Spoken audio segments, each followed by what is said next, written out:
హారతి దర్శనం దొరుకుతుందని అస్సలు ఎక్స్‌పెక్ట్ చేయలేదు. హలో! అందరూ ఎలా ఉన్నారు? సో, మా తిరుపతి వ్లాగ్ అయితే కంటిన్యూషన్ అనమాట. రూమ్ అలౌ చేయడానికి 4 అవర్స్ టైం పట్టింది.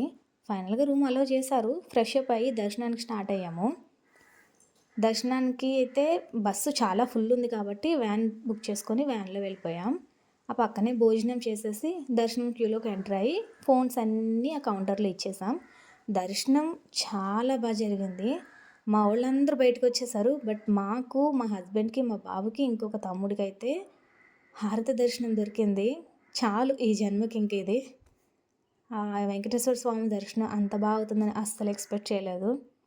ఆ చుట్టుపక్కల కూడా ఆల్మోస్ట్ పీపుల్ ఎక్కువ లేరు. రద్దీ చాలా తక్కువుంది. అగైన్ మళ్ళీ రూమ్స్‌కైతే వెళ్ళిపోయాం. ఇక్కడి నుంచి అరుణాచలానికి 11:00కి ట్రైన్ ఉంది. సో, కొండ మీద నుంచి కిందకి దిగటానికి ఒక మినీ వ్యాన్ బుక్ చేసుకున్నాము.